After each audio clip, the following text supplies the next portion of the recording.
Hey, friends, and welcome back to the Tea and Takeaways, a therapist point of view. So, if we haven't met yet, my name is Vanessa Tejesus Guzman, and I am a licensed therapist, retired educator, podcast host, mom coach, and lover of all things mindfulness, motherhood, and yes, Sex in the City.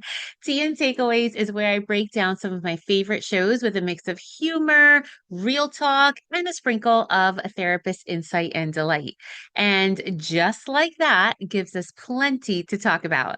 So whether you're watching for the fashion, the friendships, or the messy relationship dynamics, hello, Aiden, there's a lot to unpack. So let's get into it. We'll go character by character because I've got thoughts and I bet that you do too. So let's pour into the tea and dive into the takeaways, starting with Miranda.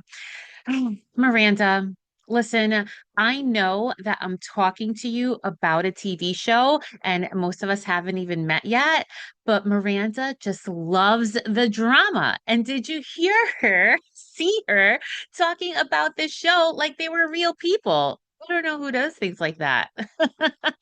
She loves the dramas, even when it's not about her, even when it's on TV, and honestly, obviously relatable things that she's chasing and how fast that she goes. When the waitress said, I watch The Walking Dead, but that doesn't mean I'm a zombie. I love the writing and it still really gets to me. And it really gets to me because, as progressive as Miranda is, I feel like her mind is still stuck in the late 90s when Sex and the City first started. Emotionally, I can see that she's trying to move forward, but she just hasn't caught up yet.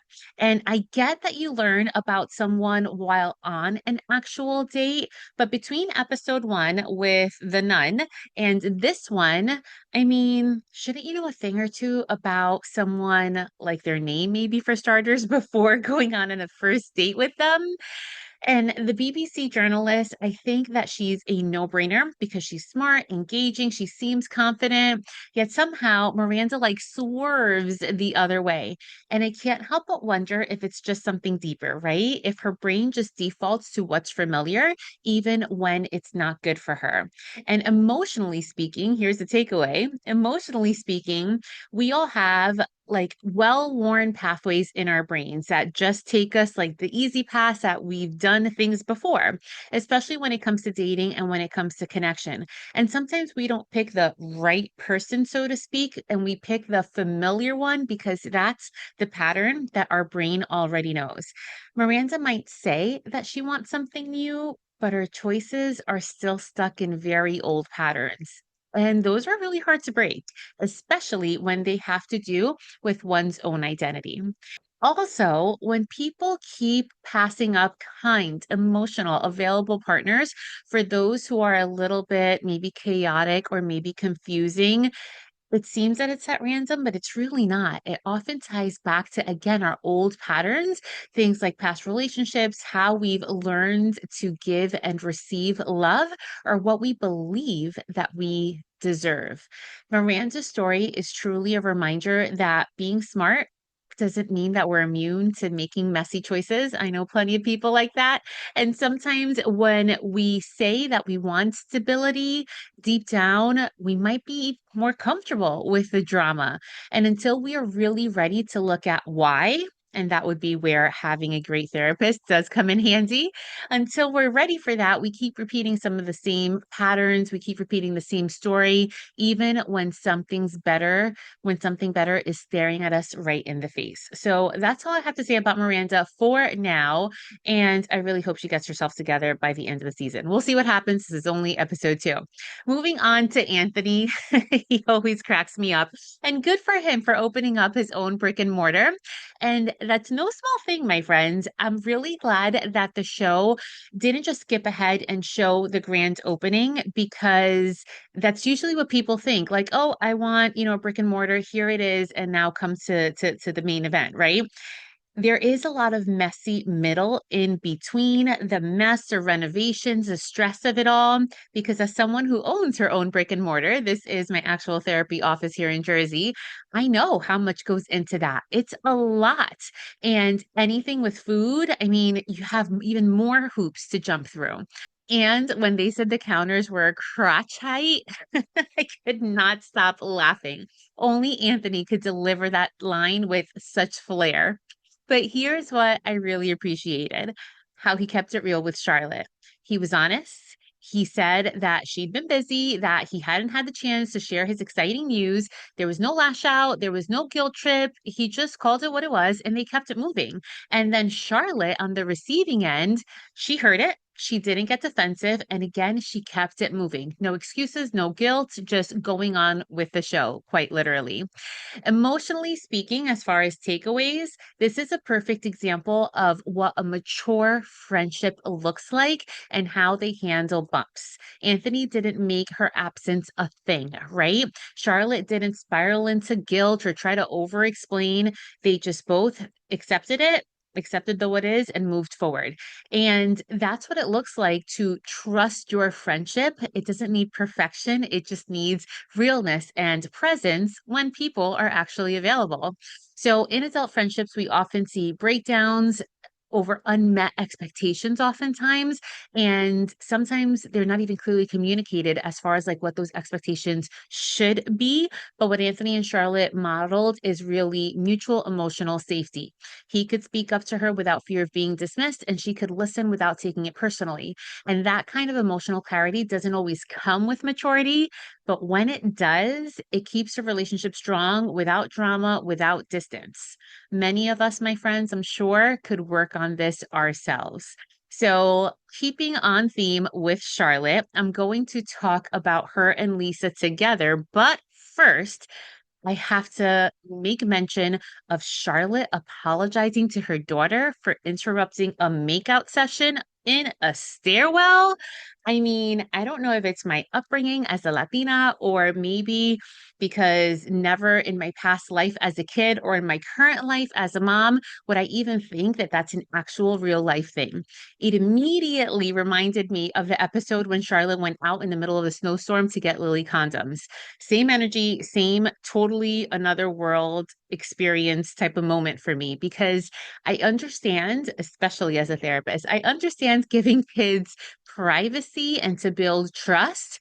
But again, she's making out on a stair in the stairs. It's not like she was making out like in her bedroom with the door closed. And even that, but that's a whole nother thing.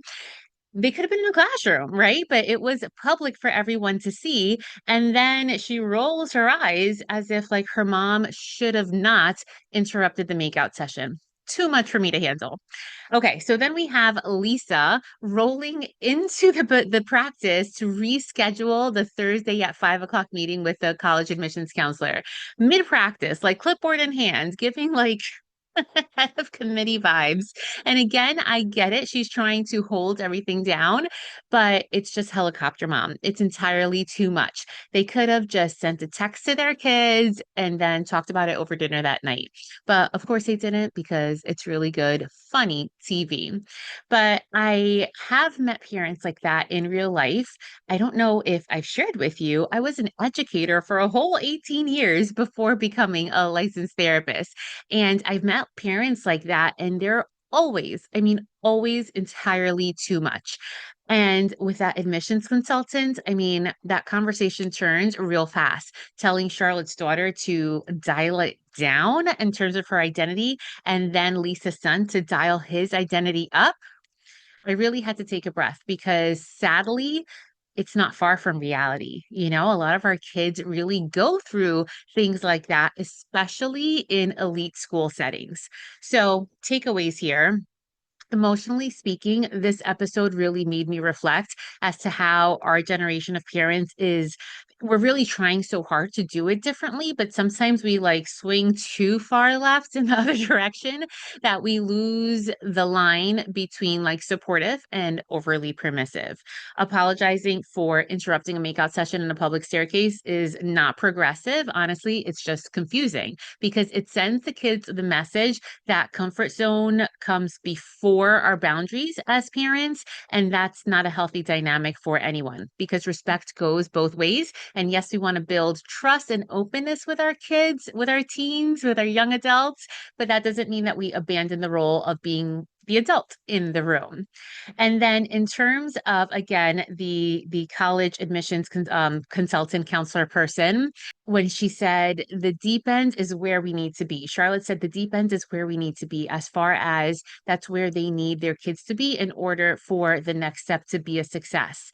And speaking very bluntly and honestly, that's how kids develop anxiety disorders. That's how kids, this is very well meaning, but that's how kids then push themselves to the limit and end up using substances and end up having panic attacks. Because again, while it's well meaning, thinking about their future, it pushes these kids into like these boxes, right? And gives them a ton of pressure. And sometimes this comes into competitive academic spaces. We see these rising rates of anxiety and substance abuse and all of these things because our kids just can't handle that much amount of stress because they're not being given the tools or the space to process the stress in a healthy way. So, not saying that stress is bad because everybody really should go through hard times to build resilience, right? That is the way that resilience and perseverance is met. However, we also have to give our kids the tools in order to deal with this in a good way and not in a harmful way. And at 17 and 18 years old, kids should be discovering who they are with support, of course, and not questioning if who they are is strategic enough to get into college. I know I went on a little bit of a rant there because of my experiences, just because it really impacts kids' mental health. But I hope that, the college counselor does better. We'll see how the kids end up if the show continues to show that. Okay, moving on, bringing it back to light to Seema. I love this episode for Seema, and she has quickly become one of my favorite characters. At first, I thought she either needs to become a fortune teller or maybe she needs to become a therapist because she can read the room well. There's no BS factor, there's just right to the point. Honestly, it's really admirable, even though it's out of my personal comfort zone. And it was interesting seeing her in the light that she was painted in because she is usually the boss, right? Even in friendships, she's just very assertive. So when the matchmaker read her and said, "You say you want someone to take care of you, but you make all the decisions," I mean, we saw her reaction in her face. It must have been a lot to hear that and to really think about that. We saw that when she was looking at the bed, she was really thinking like, "Oof, am I too hard?" And that came not only too hard, but it came too fast at that age. I'm imagining that it can be a little bit challenging to hear that and to swallow that. And when you've been doing life solo for so long, I can imagine that compromise feels more than like a sacrifice more than a partnership, right? So to see her afterwards in the pastels and the flat hair with the pearls, trying to play someone that she's not, I got to tell you, like it made me feel uncomfortable watching it because I'm all for staying open and getting feedback and growing as a person, but you shouldn't change yourself for someone else. So you can change yourself for you, but if that change feels uncomfortable for you, is it worth it to do it for someone else? And typically, it's always my nature to ask clients, whomever, to ask you, whomever in question format, like, should you ever change that much about yourself to make it work with someone? But in this case, my friends, I'll firmly say you shouldn't ever change that much for a relationship or for anyone else if that just isn't you. So, the takeaways, emotionally speaking, Seema reminds us that wanting love doesn't mean that you get to shrink who you are or you should shrink who you are to get it. It's one thing, again, to evolve, to soften, to compromise in healthy ways. But it's a whole nother thing to entirely erase yourself. And when you trade yourself in, your identity in for the chance at intimacy, I don't consider that love, right? It's then at that point a performance. And the version of yourself you're performing, if that doesn't feel good for you, then you aren't the one who's actually going to potentially receive love if it even gets that far, which in Seema's case, obviously she put an end to it and it did not. When, or rather, what Seema's facing is something that many high functioning independent women really face because there's a push and pull in our society between women being the nurturers, but also women wanting to be in these positions of power. And, rightly so. There's a push and pull between having control and then wanting connection. And when someone's been in survival mode for decades because she's well into her 50s, when she's been calling the shots and protecting her peace, it becomes really hard to receive that softness, right? That like you should be more soft type of feedback. And when the matchmaker begins to like overcorrect, right? Change your appearance, change your tone, change your personality. That's often rooted in old attachment patterns and beliefs like, oh, I have to be less in order to be loved. And again, real connection comes from being able to be fully yourself and still that version of you being met with care, curiosity, and respect. So go, Seema. I hope you find love at one point, but I also hope that you don't give yourself up for it. Moving on to Aiden. I have some thoughts and I have a lot of feelings. And I didn't include him in episode one because, well, you may read into how I feel about him. Obviously, I keep it real.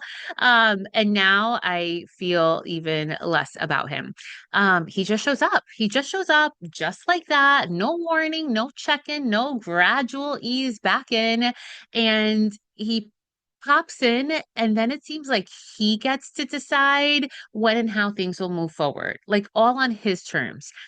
I don't know if he may not have been doing that intentionally, but it's kind of like he's giving Carrie permission to call him, but we haven't seen him call her for anything else other than the phone texts. Again, in episode one, I said that I'd give him a chance, but here in episode two, in my book, he blew his chance because their dynamic is off. The power, the pace, and even the presence, everything is just off, and it's just not doing it for me.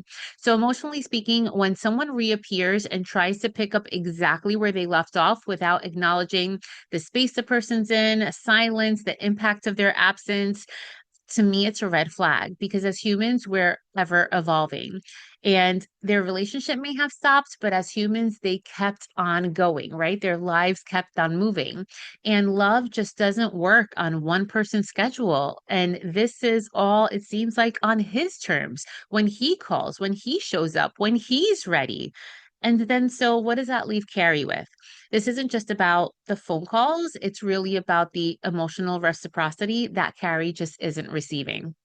So, from a therapist lens, this subdued example of like this imbalanced dynamic of power where one person is leading the connection while the other person is like reacting to it, it means that one person is in control of everything. And that means that it's not a partnership. It's an emotional like breadcrumbing, right? Like you leave the crumbs and then they're going to follow until you stop leaving the crumbs. And then what? And that can reopen old wounds disguised as unfinished business. But to me, in my book, Aiden's finished. We'll see what Carrie decides. I know. So, Carrie, can we just take a moment to acknowledge how amazing she looks? If I can look like that when I'm in my 50s, half as that, half as good as that, sign me up. And then there's Lisette giving Carrie compliments, gifts with, I mean, it wasn't intentional, I'm sure, but it's like low key jabs of reminding her that she's old because she keeps saying, like, oh, you dated well before cell phones were around. And it's sweet, but it also reminds me of like when my tween son tells me that I was born in the 1900s. It's just a reminder of how old one is. And again, it's nice to see her, to hear her writing again. And it reminds me of just old school Sex and the City vibes, even though it has a new slant that she's writing about a woman in the 1800s. And the house with the garden, I mean, of course it does, right? Like why wouldn't it have this beautiful garden? And in the last tea and takeaways, I did say that places like that don't exist in New York City. I've since learned that they do, but come on, like a winding staircase, the garden, everything was just like out of a book. So yes, you can find it, but of course you have to be like a gazillionaire to afford it. So the garden looked gorgeous. Like it really was a screenshot to put in a book somewhere. until the rat showed up. Like squealed in my living room because it's so gross. But I mean, it's New York City after all. So it's so real.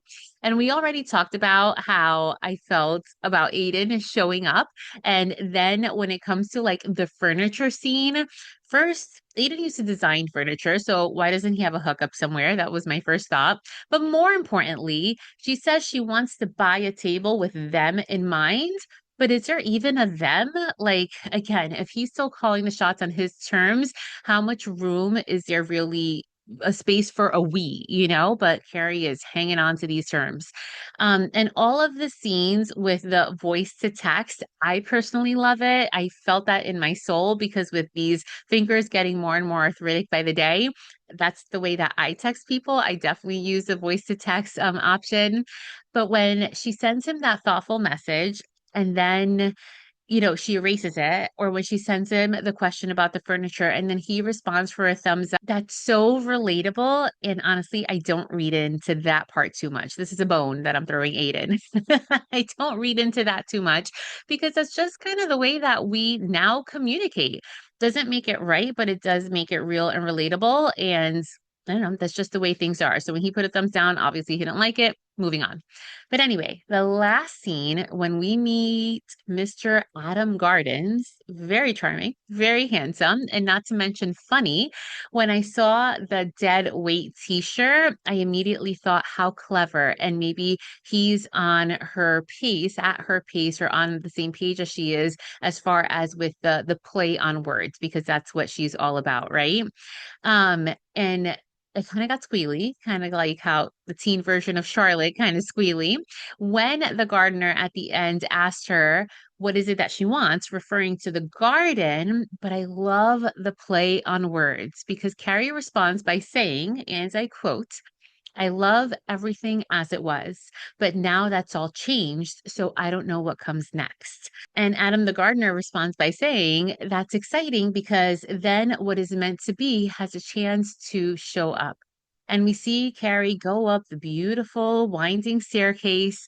And I hope she goes all the way up to maybe one of the balcony windows to stare out of this gorgeous home and thinks about these lines, these bars that she herself is dropping, because there's so much more to consider about her future than Aiden. So much more. And when the scene closes, she says slash writes, she crossed the threshold and went on her way. And I secretly, or well, obviously not so secretly, hope that the threshold means much more than the literal threshold to the door of her house, but the threshold into a new life without Aiden. I may not get my wish right away because seeing the previews, I know that in the next episode, she's going to go down to Virginia and explore what that life is like, but we'll see what the rest of the season holds. So, emotionally speaking, Carrie obviously is trying to love again, trying to reconnect, trying to make room for something that may or may not be real. And my heart goes out to her because I can see how anybody would want that, right? The garden, the table, the text, they're all these little ways that she's saying, okay, I'm here, I'm trying, I'm willing. But I just don't think that that willingness is being met halfway. And sometimes when we do all the emotional heavy lifting, we hope that someone else is eventually going to pick the other half on their end. And in all those moments, we have to pause and ask ourselves, or she should pause and ask herself, is this mutual? Or is this me trying to find a way to make it mutual? And if that is the case, is it worth it to do that? Because, are you putting all the effort and then getting left with nothing? So Carrie's scenes really reflect something that we often wrestle with when we go through our own transitions in life, when grief and hope kind of live in the same room, because really she's grieving what was. She's grieving what she and Aiden were, and she's cautiously stepping into, well, what could be. At least I'm hoping that she's stepping into the space of like what could be, right? Trying to hold space for both, kind of like can this thing with Aiden work out, or what is it that's going to happen? And when she says, I love everything as it was, but now that's all changed, in essence, she may be trying to come to light that everything is moving on because a true threshold isn't physical, it's really, in this case, emotional. And sometimes the most powerful growth happens not when someone joins you, but when you choose to walk forward anyway. And that can be really hard when it's happening, but really powerful when it has happened and you look at it in hindsight. So that was episode 2. I got a little deep in some places, and there was a lot that we stepped into, whether it was skim layer or really deep. From the thumbs down to the yucky rats to the garden, the awkward conversations to unexpected moments of clarity. It was messy, it was layered, it was very real, and I'm here for it all. So, whether it was Carrie questioning the we, Miranda spiraling again to be expected, or Seema slipping into someone else's style, this episode gave us a front row seat as to what life can look like when you are really grown women still trying to figure it out. And honestly, at some point or to some degree, we're all in that boat. So here's what I'm still thinking about and the questions that I'd like to pose to you. Should you ever have to change that much to make a relationship work? Is emotional reciprocity too much to ask in a relationship? And when does support become over permissiveness, especially as a parent? So let me know what stuck with you. Drop a comment below. You see that I engage with you. I love having these conversations. Or if that's not for you, just keep reflecting as you watch and you go about your week. And as we do have to wait a whole other 7 days to find out what happens next, I will be right here when it drops with tea or coffee in hand. Until next time, thanks for watching.